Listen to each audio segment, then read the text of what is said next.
BlueCollars. I'm Todd Wyant, and welcome to the Bridging the Gap podcast presented by Applied Software. You're invited to join our MEP and construction innovation adventure with a mission to propel this great industry forward. My guest today is Ken Rusk, a blue-collar construction business entrepreneur and author of the book, BlueCollar Cash. He has launched multiple successful endeavors over the last 30 years, and he has extensive experience in hiring, training, and developing first-time job seekers, particularly those without college degrees. Welcome to the show, Ken. Thanks, Todd. Appreciate you having me. Absolutely. I'm been really looking forward to this conversation. So excited to get into it. I always like to start with how people got into the construction industry, and you have a really particularly cool story too. So love for you to share that.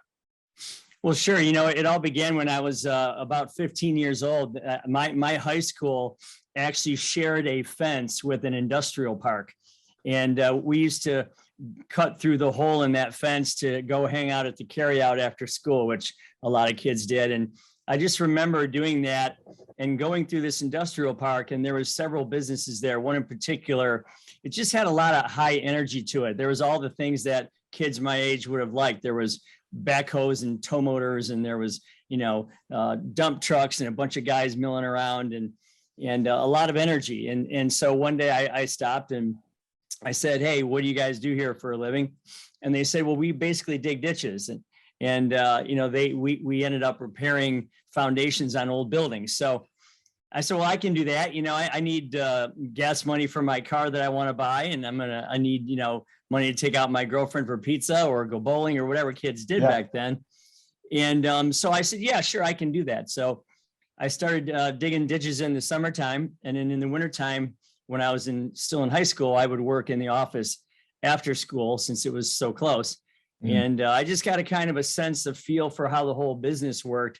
I did that for a few years, and then they put me on the road to opening new franchises when I was 19. So I would go to these different cities and states and open up new companies, branch offices of the main headquarters there, and did that for 3 or 4 years, and then decided, I'm tired of living out of a suitcase, traveling Monday through Friday. So we settled here in Toledo, Ohio, with our first franchise, first company in 1986, and we have another branch just an hour south of here. So we started with 6 people, and we're at nearly 200 now, and it's been a heck of a ride these past 30-some years.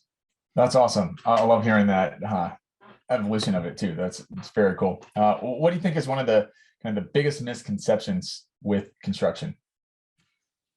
I think it has this really, and it's only been in the last 20 years or so, this recent kind of stigma attached to it, which I just don't understand. I mean, if you think about it, there's 167 million people considered full-time working in the United States. And at any one time, about 70-some million of those people are doing something with their hands.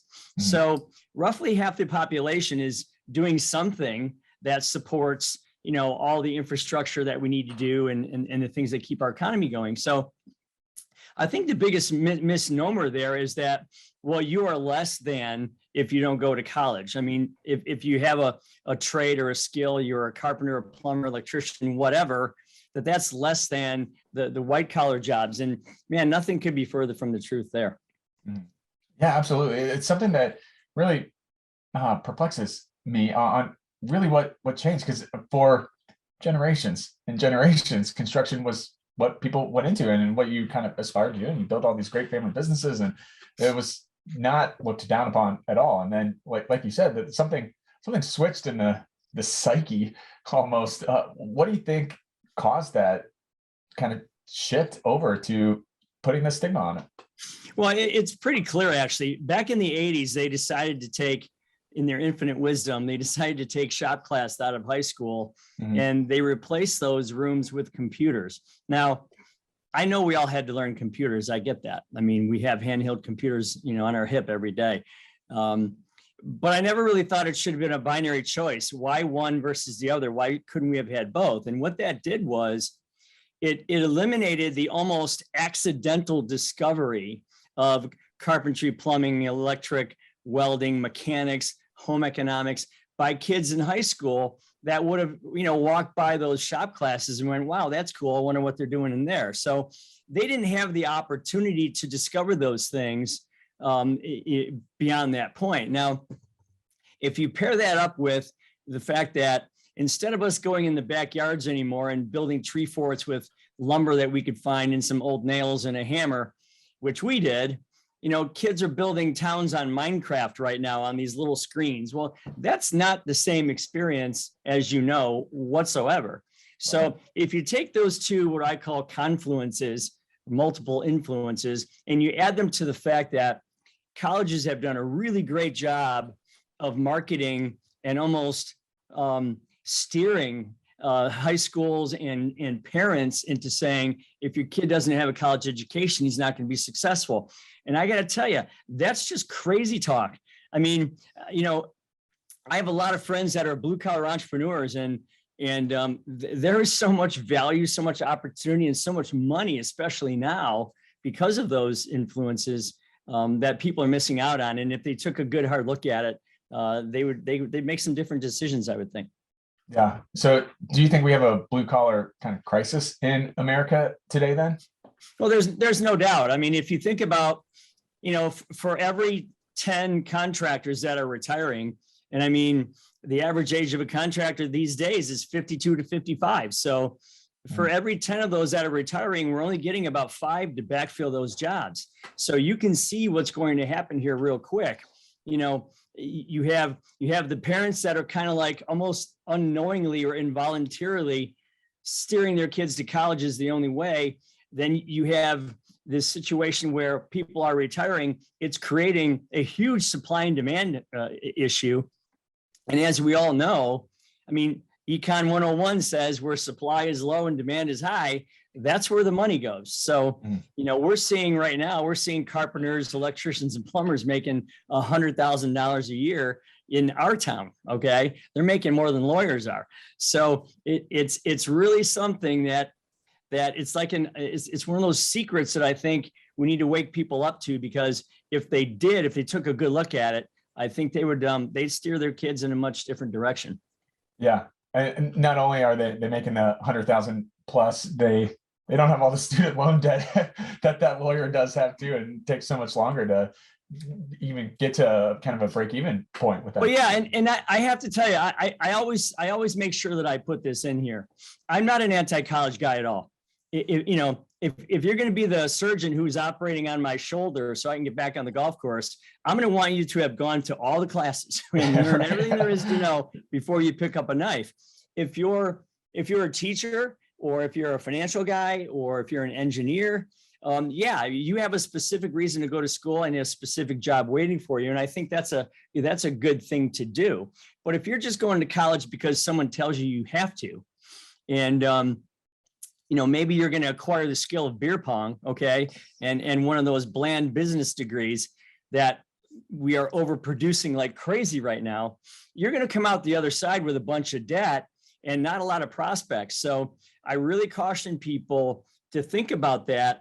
This thing is starting to flip a little bit to where having just a college degree for the sake of having it is an expensive and sometimes ineffective proposition. Yeah. So how do we reach those people outside of the industry to drive awareness and create the interest and the buzz for careers in construction? There's lots of ways to do it, and there are some pretty good sites. There's some pretty good people that are working to build communities, online communities, to talk about this. I think that's one option. There's some pretty good websites like Rock the Trades and Surehand and some of these who they really do a good job of trying to promote and organize different blue collar influencers to get them in one place. I actually have a course that's tied to my book called BlueCollar Cash that you can take, and you can kind of see how in just a few weeks, you'll be thinking a lot differently about your life, because when you think about a career for any reason, Todd, you're thinking about what's my end game? Like, why am I doing this? So I spent a lot of time teaching kids, because I coach a lot. I've coached hundreds of kids here through my organization in the last 30 years. I spent a lot of time talking about teaching and coaching and visualization. And those are the things that we need to focus on with our kids so that they can say, well, wow, there's probably 5 paths that I can take to get there. Let me consider all 5 of them. Mhm. When you're talking with kids, what do you see kind of grip their imagination or get them excited for construction? Well, the first thing is this. It used to be that I could sit behind the desk with this me boss, you employee attitude. Why should I hire you? What are you going to do for me? Yeah. I think that's kind of flipped now, Todd. I think it's to the point now where there's so much job shopping going on. There's so many opportunities out there. There's 25 help wanted signs between the highway and my office. Okay. So they have so much opportunity to look at different things that they come to you now saying, well, what's in it for me to work for you? And I'm okay with that, because if someone comes to me with a little bit of selfishness, and I mean that in a positive way, not a negative way, I know that they're in it for themselves and they're going to try to make some great things happen for themselves. Maybe they have a vision of what they want for the future. And once you get someone that has that kind of an attitude, lots of different jobs will get them there. So I think for me, it's about how effective will this job be for me? And then what kind of job do I get? Not the other way around. How do you balance that with the kind of the almost a cultural clash of maybe the kind of historic mindset of construction versus these new people coming into the industry with that, what are you going to do for me mentality that may or may not have kind of been there in construction gone past? Well, it's real simple. As a boss, as an owner, as a manager, you really have to start thinking about parking your ego on the shelf for a minute. Okay. One of the things that I say to the folks here, and they've heard me say this 100 times, I can't get what I want, nor can my company get what it wants or needs until all of you get what you want first. And I absolutely mean that. And that's true for most companies. If you're talking about a linear company where you have input and then you have, the product building and then you have output, no matter what the industry is, it all starts with what people are doing. So to me, if I can get a lot of people in my organization that are thinking for themselves first and the company second, and that can be done very successfully, by the way, then you have this kind of like mentality or this force that drives your bus so much further and faster than you can drive it on your own, that I think, again, as owners, managers, or bosses, whatever you want to call them, I think we need to take another look at the why for people coming in and really explore that. Because if someone says, man, I can get exactly what I want and need for myself with and through this thing called your company, they're going to stick around, be loyal, and hang out for a long time. Yeah. It's almost like you start crowdsourcing the good ideas and creating that flexibility. It becomes this domino effect. Yeah. I mean, I can tell you that I've had people say, okay, Ken, you've given me the tools, you've given me the goals. I've come up with the things that I want to get in the next 3 months, 6 months, 1 year, 3 years, 5 years. Now just get out of my way and let me do it. And I'm happy to do that, because that means I've done my job. If I'm someone that's constantly just, nesting these people all the time, that's not such an effective way to lead anymore, at least not in this day and age. So Ken, drilling down a bit more kind of into that self-interested category, I saw that you wrote, we should plan our careers to support the vision of life we want for ourselves, not the other way around. So how do people really practically go about taking the power in their careers to make this happen? Todd, that's a really great question. And I do it in a very simplistic way. Okay. Mm-hmm. I would ask you when the last time you held a crayon in your hand was, but I'm sure it's a lot of years for me and probably a fewer for you. But it's probably yesterday. I have 3 little kids at home, so then perfect. Then this is absolutely perfect. So what we do is we actually get poster boards for people, and especially those who are having trouble doing this. And we give them a good old fashioned box of 64 Crayola crayons, and they sit down and they draw what they want their life to look like. And we have to remember, we're not all going to aspire to mega mansions and yachts and 15 cars. Okay. That's not going to happen for everybody. So a lot of people have this vision for what they think their perfect nirvana would be. In the book, I call it comfort, peace, and freedom. what that looks like for each person is unique and individual. So we'll tell them, draw the type of dwelling you'd like to live in. Is it an apartment in the city? Is it a condo? Is it a house, a farmhouse in the rural areas, or is it a house in the neighborhood in a suburb? Tell us what your transportation looks like. Are you an electric car person or a pickup truck person, a minivan person, motorcycle person? Put that down. What is your hobbies like? Are you a golfer? Are you a exerciser? Are you a gardener? Whatever that stuff may be. And then talk about, everything. Pet ownership. Are you a cat or a dog person? And if so, what color, what kind, and what would you name it? We get down to your perfect version of a vacation, draw that out, maybe your give back moment, your spiritual moment, your charity moment, draw those things out and say, man, if I could achieve a life that looks kind of like that, that would be really cool. And then we show them how each one of those things has a series of steps or pathways to get to those things. We chop them up into little pieces and we begin on that path. It's almost like, putting a huge puzzle together on your living room table. The first thing you put is the edges, and then you start filling in the pieces. And that's what we kind of do here. And I can tell you, Todd, as soon as someone gets to the point where they've hit their very first goal, they become this goal crushing machine, which is just so awesome to see.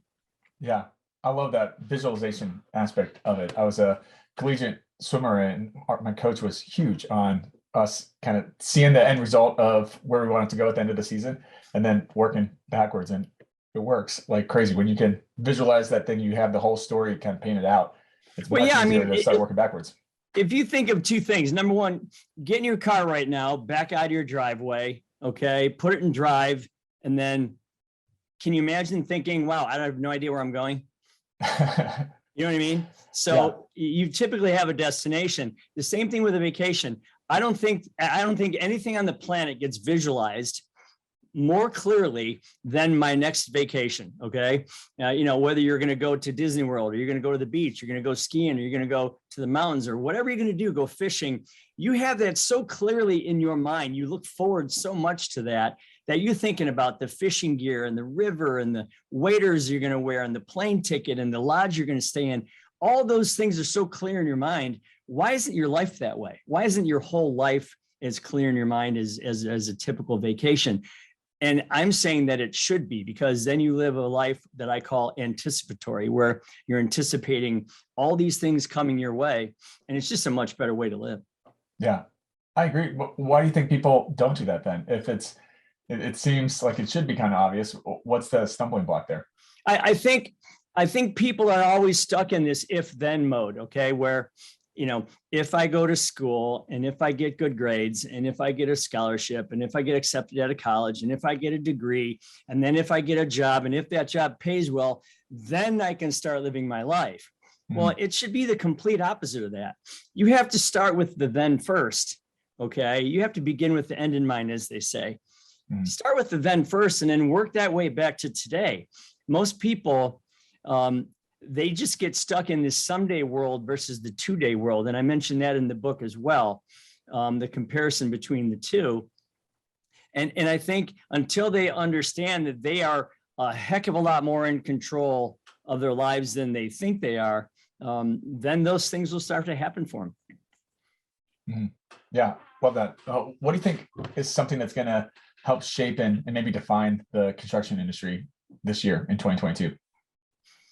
Well, first off, for everybody who was on work leave for COVID, for example, and you attempted to get a deck put on the back of your house or buy some lumber or order a piece of furniture or hire someone to fix your gutters, you know that it costs you a ton of money and you waited forever for that to happen. Okay. So I think people are starting to understand, man, this supply and demand thing can really work for me. Okay. I can forego that $100,000 in debt and do what I call the $400,000 swing. If you have a situation where you're paying $50,000 a year for college and, that's a 4-year degree at $200,000, and then you start going out looking for work and seeing what's out there, only to in some cases be disappointed. You could have rather started as a carpenter's apprentice right out the bat, and made 50,000 a year. Times 4 years is 200,000 in the positive side. So that's a $400,000 swing in your personal asset base by the time you're 23. So that could fund a lot of things. So I think a lot of people are starting to realize that, but it's going to be a long time before that pendulum swings from that balance I mentioned earlier back to the middle, from the far edge of college is the only way to go. Yeah. Well, what's maybe the low-hanging fruit that we as an industry or individuals can do to help start kind of pushing that pendulum over? I think first off, I think we need to really talk about the benefits of a blue collar job. I mean, there's a guy that I waited for 8 months to do an outdoor kitchen in my backyard. And when this guy showed up, I knew who he was. Great guy, really in demand, making a lot of money doing it. He rolls up in this brand new pickup truck. It's like June 15th. It's a beautiful morning. He's got Led Zeppelin on the radio. He's got a big mug of coffee. He's in his jeans and his t-shirt and his work boots. And he hops out of that truck happy as a lark. He had his crew with him. They jammed music all day long. They built this beautiful kitchen in my backyard, stone, hand-laid stone and everything. It was awesome. And at the end of the day, you would see them stand back and kind of lean on their shovels and do what I call the stand back moment, where they look at this thing that they just created and they go, wow, look at what we just did. That is beautiful. And that will stand the test of time. That'll be here for 100 years. And we did that. And I just don't think that you get that, Todd, from the 15th floor in a cubicle somewhere where you don't really know where you fit in or what you're doing, how it affects the whole piece of the machine. So I think the fact that you can control your input, your output, the quality of your work, the quality of your time, the scheduling of your time, and the financial rewards, I think that's kind of an unsung hero thing that we really need to start putting out there, because these are great lives if you just choose to lead them that way. Yeah, I agree. There's a lot of kind of pride and purpose. It's very clear in construction that you don't get in other industries. Very cool. So what does the industry really look like? Let's say we are successful in attracting the new people into the trades, and they're coming in right out of high school. Over the next, let's go 5 years out. What does the industry look like? How does that kind of reshape construction? Well, I look at it this way. There's probably a normal supply chain for things. Like, I would think that if you find a good carpenter, you should be able to get him to your house within 45 to 60 days, not a year. I think that the prices will probably level off a little bit to where, I mean, right now they're just out of control, some of the prices you're getting, and it's only because of the demand on these, more rare individuals' time. So I just think that as it gets healthy again, you'll start to see a kind of a more normality return to this. And that pendulum will swing back towards the middle, where we say, look at, if you have a family of 4 kids, unless exactly what their future is going to be, there's a good chance that 1 or 2 of them might be better off, being some type of a craftsman or a craftswoman or something where they can earn a living that way. So I think it's just going to kind of naturally have to come back to the middle, and I'm doing what I can to help that out. Yeah, love that. Well, what's something that you learned in 2021 that you would recommend others incorporate going into this year? Well, I can tell you this. First off, we all know about the whole thing about health and keeping yourself healthy. There's a reason that I think some people were more easily susceptible to some of these diseases than others.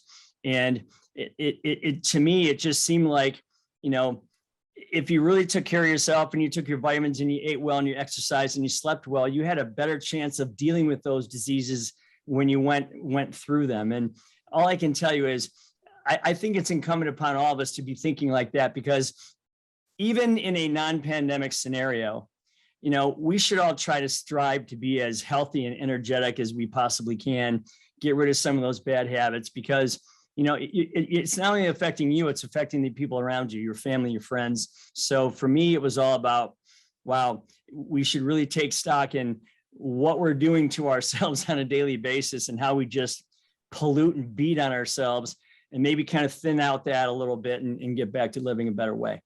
Yeah, I like that. I'm all for, taking care of yourself, eating healthy, and exercising the way you should. I think that's huge. That impacts a whole host of issues for sure. Well, what was the main kind of motivation for writing the book? And it's a great book. I'd recommend anybody getting it for sure.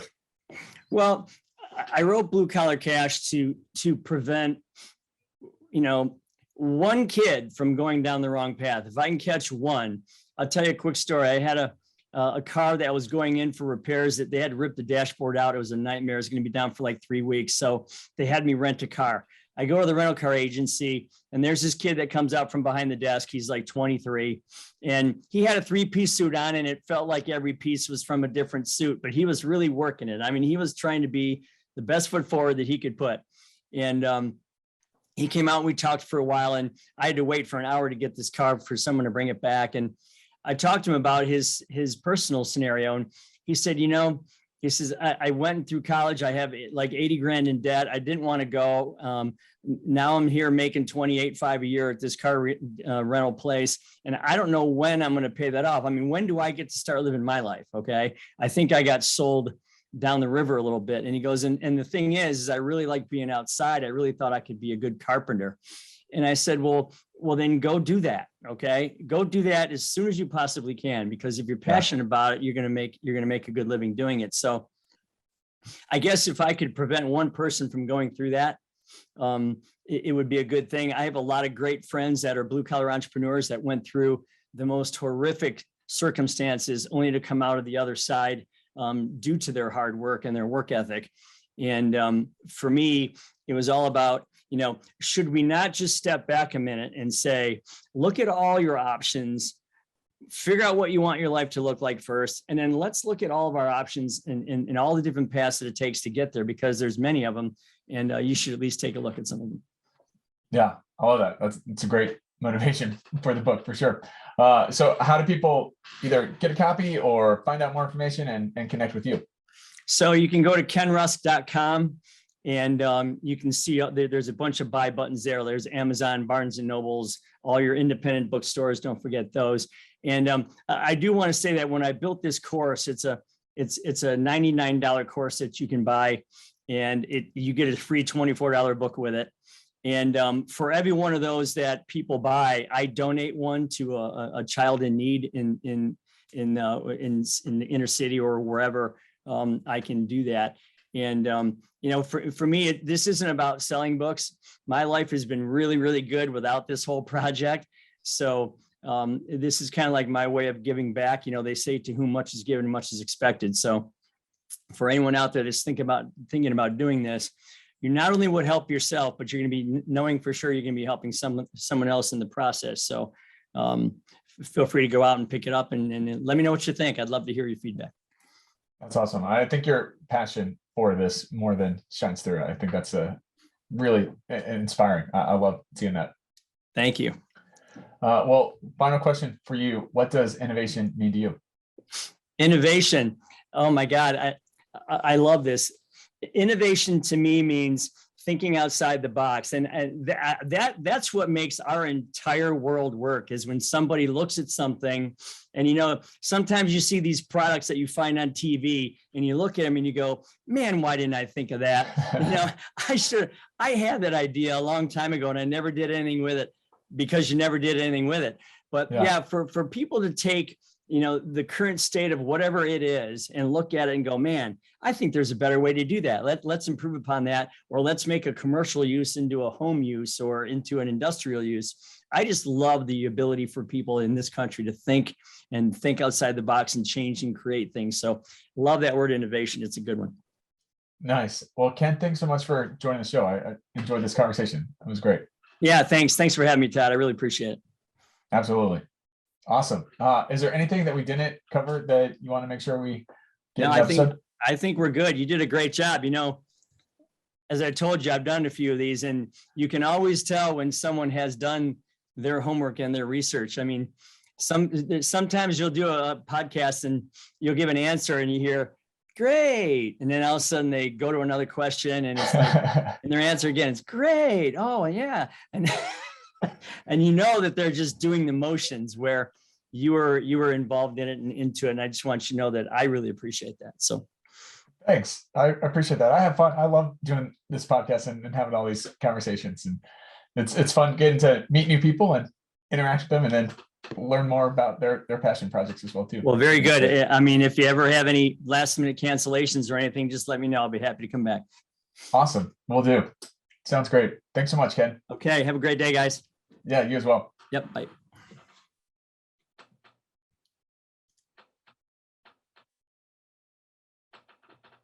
Eric, anything I need to touch up? All righty. Cool. Need anything from me?